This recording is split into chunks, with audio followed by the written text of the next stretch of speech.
And here to react, Donald Trump for President Advisory Board member Gina Dr and Fox News national security strategist and author of Why We Fight, Dr. Sebastian Gorka. All right, ladies first. Gina, what do you think about Waters' words? I love them, but I also think, Jesse, it's important to note that those who ran closest to the president on the Republican side of things tended to win. True. And the other thing that we're seeing is that we have a total new psychology where I believe that a lot of Democrats believe it's okay to steal elections or cheat to win because they believe this president is evil. And I think the psychology behind that has prompted them to act in some ways that we've never seen before in elections. Yeah, and I think that's making a major play in this election, too. It looks like they're recounting things too. now in Florida governor, Florida agriculture, Florida Senate, and I guess things are coming in a little late in Arizona, but we're going to get to that in a minute. Dr. Gorka, what did you think about Waters' words and all of the myths that were exposed on Election Day? Jesse, is it not enough for you to have a world? Now you have to have words in your world as well. I want it all, Dr. Really, Gorka. I want it all. What is this, Julius Caesar? Look, you nailed it, and I'll add one thing. So Obama was an albatross around the neck of the Democrat candidates. Donald Trump brought victory. And also, the most important thing, these people who had been sold to America as the messiahs of the Democrat Party, Beto, Gillum, what happened? Crushed. I'll give you two examples of what really was the underlying dynamic. You have people like Ron DeSantis, who I campaigned for, who cleaved to the Make America Great Again agenda, was proud of being a soldier for Donald Trump's Make America Great Again agenda, and what happens? He wins. Then you have people such as the district where I live in Virginia, Barbara Comstock, incumbent Republican congresswoman, in her last flyer through my post box, doesn't mention anywhere Donald Trump, doesn't mention the last 2 years. What happens to the incumbent rhino? She gets crushed. That's a great point. And this tells you. Yeah, and look at the policies that these people on the left came out with. Not only did they run far away from the mainstream of the Democratic Party, they went so far out there. If you look at Stacey Abrams, you look at Gillum in Florida, and you look at Beto O'Rourke. Those are pretty red states, middle America states. And Gina, they ran on gun confiscation, kneeling for the national anthem is patriotic, and socialized health care. Obviously, they went down in flames.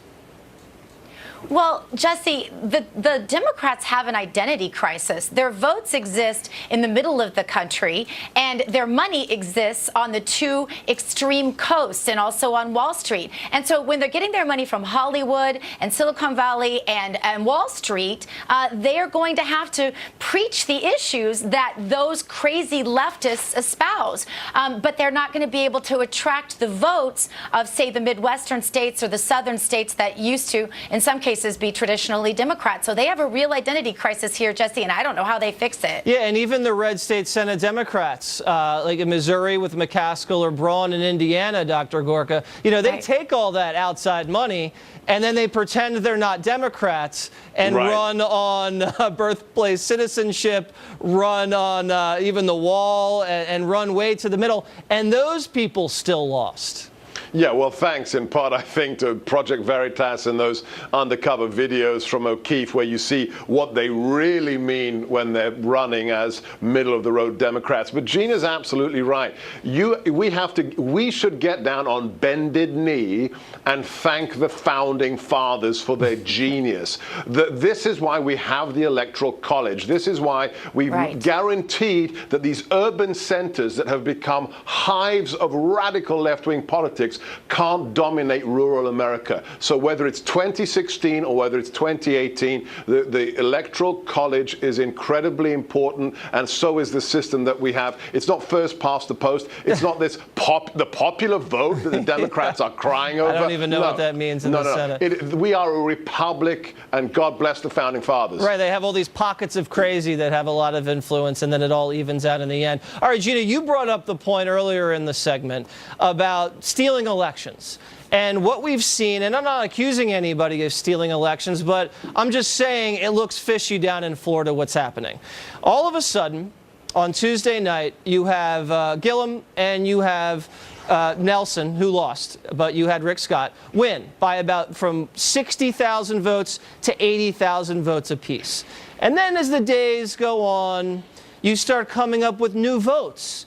Now you're looking at a woman here, her name is Snipe, and she's the Broward County in charge of elections, Brenda Snipes. And she all of a sudden has discovered tens of thousands of votes. You're counting 5 pages or 6 pages for each of the people who voted. But other counties have been able to do it. But other counties didn't have 600,000 votes out there. Well, Miami-Dade did. Well, have you been inside Miami? Never mind. Let me go check. I'll check. I don't know where they came from. She's supposed to have reported them. We don't know about the chain of custody.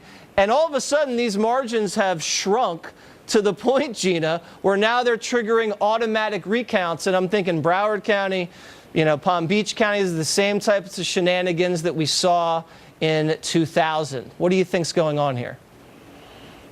Yeah, well, around here, Jesse, where I live, we've also got this problem in Palm Beach County. But Snipes has earned the moniker Sneaky Snipes because there have been so many problems. Is that a Trump nickname, or did she get that on her own? Not yet, but I'm sure it's forthcoming, Yeah. Jesse. Watch for the That's a tweet. good one. But it's a known fact, and these problems go back with her for several years, and there have been several times where she's been in trouble for that. Why she's still there, I do not know, and I certainly hope that the Secretary of State takes over this entire process because there's a lot of bad things going on here. I'll tell you that much. And it's known around Florida that this happens. Yeah. But Jesse, I think one of the really important things to note here is that stealing elections is evil, and nobody doubts that. But the left has so painted Donald Trump and his administration and even his supporters, like myself, as evil that anything you do to them is okay, even if it's stealing elections. So I think we've gone from where, it's the end justify the means. If your enemy is evil, then it allows you to do pretty much anything. Dr. Gorka, Dr. Loudon was mentioning Snipes in her history. She's been accused and I think found guilty of a few things: destroying ballots, illegally posting results before polls close. She's been sued for leaving amendments off the ballot. She is probably one of the most corrupt officials in that area, and she has a bad track record. I'm not sure why she's still in charge down there.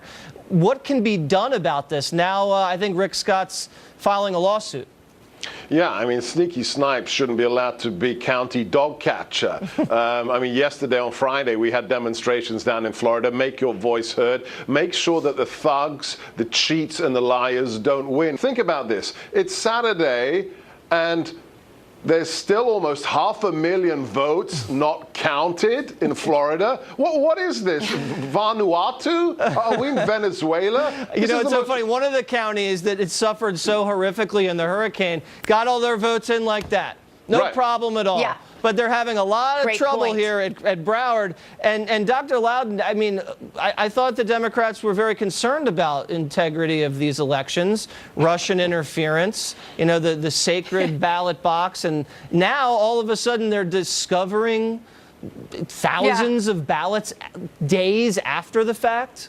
Sounds fishy. Well, yeah, Jesse, they're concerned about Russian interference, but they'll create a fake Russian dossier. They're concerned about women's rights, but they'll create false rape accusations to try to take down Kavanaugh. Dr. Loudon, speaking of fake dossier, guess who the Democrats just flew down to be in charge of this election situation? Mark Elias, who is this Democratic operative that was in charge of paying for the fake dossier and hiring Christopher Steele. I mean, it's like, Jesse, where does this go now? Is Al Gore going to come back too?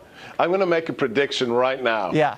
So, if this attempt to steal the election if it works for the Democrats, if they steal the election in Florida, there will be no mention made of Russia ever again. If they don't get to steal it, and the Republican wins, suddenly everybody's going to talk about Russia. They couldn't care less about the truth. It's about power. That's all it's about. All right. Doctors, I got to run. Thank you guys very much. Thanks, Jesse. Thanks, Jesse.